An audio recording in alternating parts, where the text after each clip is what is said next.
ClickMic and the mediation arena gave me the opportunity of finding real people that need real solutions.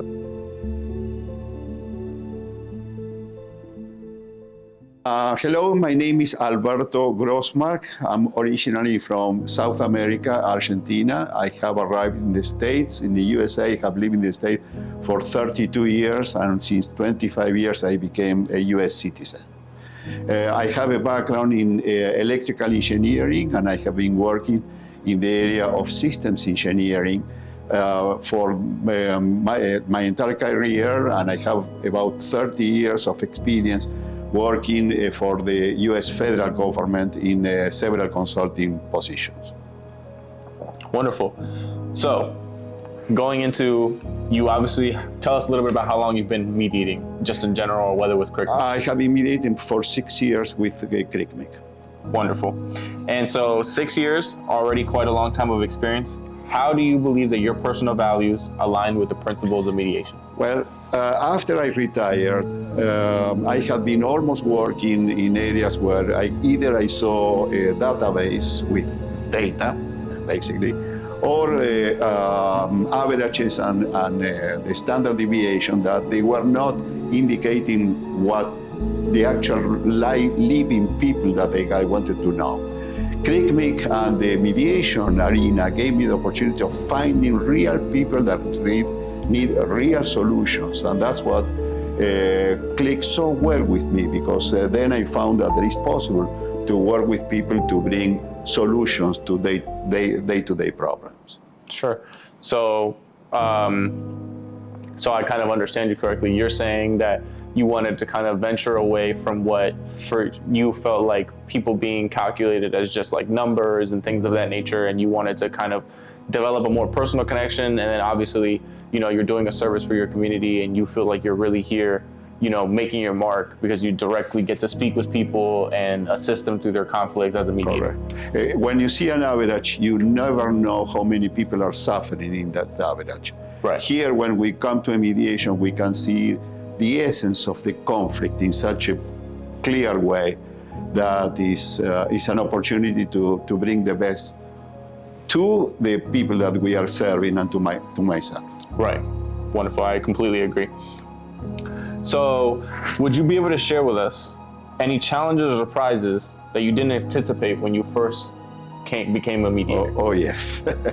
One of the major ones is that by definition in my position as a process improvement engineer, I was paid and I was supposed to come up with solutions to each one of the different cases that I have or problems that the company performance had they were facing.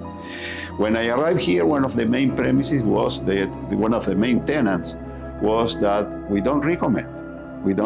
So the whole work that we are doing here is to undig, to unearth what the people have in mind and come up, use their, like in judo, right? Use their own strengths and their own history to be able to actually work on those needs that they have, those unknown needs, and work in that particular area. So I have to make a major reorientation of my cerebellum, my brain, to say no recommendation possible here.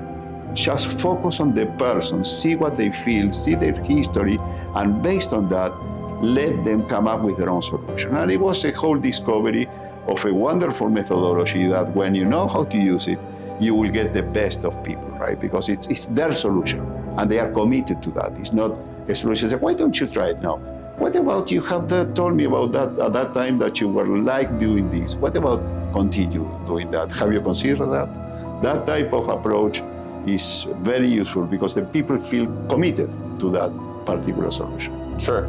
I think already having done some episodes before, there's a interesting familiarity between some of the things that each mediator has spoken upon and some of the things that you just mentioned as far as like the principles of mediation in terms of, number one, the people who come to seek mediation, we want to give them that sense of control and power for their own solutions, of course, because like you already mentioned, we're not here to provide them with a resolution to the solutions. We're simply here to facilitate and guide them to, hopefully arrive to their own solutions and like you said, because of that, they're much more committed to what's on the other end. It's their solution. It's their Correct. solution. Correct. Not something that you magically come up with a solution, but it's their solution. Sure, 100% agree. So, could you reflect on a specific turning point in your career as a mediator, or a moment that significantly impacted your approach or perspective? Well, one of the main turning points that I found is that whenever you come to a mediation, especially in the case of parenting plan, where there are some kind of separation that they don't have an easy story, let me put that way, you have a lot of emotional baggage that you have to work with, a tremendous amount of baggage, and you have to let it come out. You cannot work on solution, be specific on solution, because people need to vent all their grievances, their grudges, and it's a good time because probably they have not met for 10 years, and it's a time where they can meet and talk about their things. But at a certain point, once everything has come out and came out from their own emotional history, you have to focus on one solution at a time. One, let's talk about a problem that we have, a topic. Who will take the kid to the school? Well, let's discuss that. Because every time that when we can make that link, once that emotional baggage has been cleaned up, then you start working on actual solution. Who will take every day the kids to school? So when you come to that point, you see that there is a Y in the road, a fork, because we are not doing therapy here. We are working on solutions that they are tangible, that they can be measured, that they can be written, and they have very clear objectives in terms of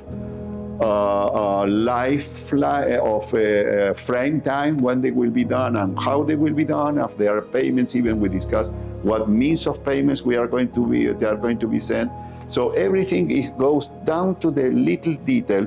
And when you work on that, then people can say, well, maybe I have to take 10 steps today, but I have taken 3, but that's enough, that's good. Because you have the feeling that you have improved from the situation that you have before coming to the mediation. Right. It's difficult to come to a mediation because they have to have a lot of openness to discuss the things, especially with a third party that you don't know, don't know where they came from. We try to create that environment of confidence, right? The environment of confidence is very simple because we say that we are neutral. We are not going to take sides on one or the other. We are not a judge who's going to say you are right or you are wrong. We are just here to listen to you and to facilitate. The other is that complete confidentiality that CRICMIC offers to each one of the different mediation that we have. And finally, one of the most important is that all the process is voluntary. Any person at any time, including the mediator, can leave, and that's it. No questions asked. If they are here, if they are in a mediation, it's because they understand that it's better to have maybe not everything that you were expecting, but you know the solution that you're going to have before a judge may adjudicate things that you were not expecting. Or you have to pay big bucks for lawyers. It's better to have a good, solid solution instead of expecting to have everything that may come or may not come from a court. Right. Yeah, 100%. I think it's important to have people who are interested in mediation or even not familiar with mediation, might be even recently learning about it, understand like what you mentioned earlier as far as the progressions of what mediation provides. You feel like when people enter in conflict, obviously, like you mentioned, there's going to be a lot of emotional baggage. There's a lot of bottled up emotions. And generally, like speaking, you might say that in the initial sessions, there's going to be like a complete downpour of all the emotions that might have been bottled in and whatnot. And then, as you said, afterwards, now we can kind of like break it down. Now we let it all out. What are we working towards now? Or what is it that each person involved is working towards? So yeah, it's important to recognize how mediation can be a great help in going through those progressions when you're encountering a conflict. That's correct. So, in your opinion, what makes mediation a crucial aspect of conflict resolution? Well, it's a very strong methodology. There are many different types of conflict resolution, including arbitration, conflict management, mediation. There are several types of mediation, but the mediation that we are offering here, which is facilitated basically, it's the right environment. It's a safe environment where people can talk their mind and they can come and get together to be able to discuss their issues, right?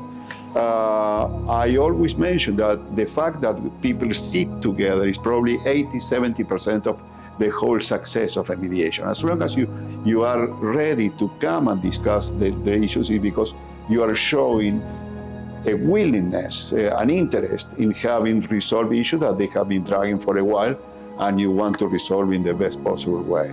So the mediation is the right environment, the right setting, an opportunity for people to discuss things that they had, well, kept in their entrails for a long time and they could not bring it up. And then you have the opportunity of, again, as I said, the other day I had a couple that they have not talked one to each other for 13 years. So it was an opportunity of meeting. It was very difficult, but finally they met. We was a Zoom mediation. One of the participants did not even want to turn on the camera because it was so loaded with emotion that even he didn't wanted to be seen. Finally, we worked it out and we could come to sound solutions for some of the problems that they have had. But you see the history here, which are so rich. And the mediation gives that environment where all of a sudden they didn't have the opportunity, and we are giving them the opportunity to discuss their issues. Sure. I had a mediator come in and discuss the idea that it's very interesting and in a way enlightening how in mediation you get to see all the different issues that people kind of encounter and all the different kind of backgrounds and all the different kinds of conflicts that people come across. Sometimes things that you couldn't even possibly even imagine.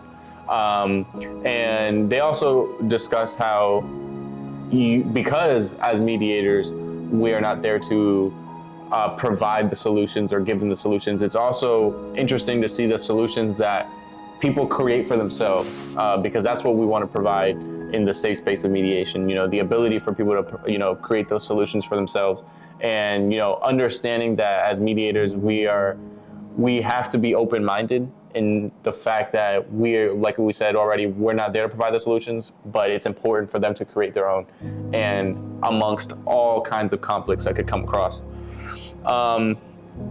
So what ways would you say that being a mediator has influenced your own personal growth and development? Well, I feel so much nurtured and richer I have gained so much good, sound human perspective that I didn't have before. A database will never give you a good perspective. The only thing it will say is that, no, this field is wrong, that field will not work, and you cannot retrieve the data. But here, you start going well down into the human pettiness and wealth that you have with people, and how much, how can you be in front of those conflicts and trying to say, okay, we are not going to resolve everything, but let's resolve one point at a time. And it's wonderful to see the progress that you can make with that. And by all means, you can see the progress that there was a thank you after the mediation, and you can see the faces of gratitude that they have for the service that we are providing. So by all means, it has been a discovery of getting very close to people and trying to work with them to find solution to things that they thought that they were not possible to be resolved. So it has been for me a wonderful opportunity to get down to the depth of the human being characteristics and what we have as a history, culturally, racially, any kind of issue that you may think, will pop up during a mediation. And that's one of the beauty of that, because you don't know what things they are going to be thrown. When we start the mediation, we always say, we don't know anything about your case. You will have to let us know. Please let us know what brought you here. They take turns, and when they start bringing things that what brought them here, well, we start exploring all that wealth of and vastness of human experience, right? It's so rich. Definitely. I mean, I feel like that's very related to what I already mentioned earlier, as far as how a previous mediator had discussed, like the open-mindedness and just the idea of you never know what's to come next when it comes to a mediation. There is a big secret, which is being able to listen, and based on what you are listening, come up with, okay, and what is the next step? What about if you think about this? Right. You are not recommending, you are not saying this is what you should do, but you are giving the opportunity of moving forward, leaving behind grudges, grievances, bad history, all kind of conflicts. Is there a message, now that you've had so much experience, you've shared with us so much of the things that you learned and some of the things that you've seen and all these different perspectives, is there a message that you would like to convey to individuals that would be considering either volunteering or just a career in general in mediation or conflict resolution? Well, my message, the message that I have for people is that this will turn into a discovery of human experience and the human being. It will turn into an experience of how you can help real people to come out of situations that they feel unbearable, that they cannot sustain. And you can find, just for the mere fact that they are sitting in tables like this, discussing things face to face, you are giving an opportunity of, within a controlled environment, for people to move forward and to find hope in terms of things that they have been dragging for years and years, and then you have an opportunity of all of a sudden, when you start having that feeling that you are allowing people to move forward with their own baggage of grievances that they have had for the whole life and lack of being able to resolve those issues, it's a wonderful experience because you feel that you move forward with them. So this is like in mindfulness, you do well for others, and that returns to you. What goes around comes around. And this is something, this is a feeling that I have in mediation, that all the good that we bring to people by building this environment of safety, of dialogue, then it comes back to you by having a much stronger yourself, right? So you nurture yourself, you grow yourself, and well, it's a wonderful opportunity to even to grow in this environment with amazing people. So I have only met amazing other mediators, which is an incredible good critical mass that is helping others to move to find their solution, right? So it's a wonderful opportunity for you to grow and to be able to help others by help others, and that will help yourself. So that comes back to you.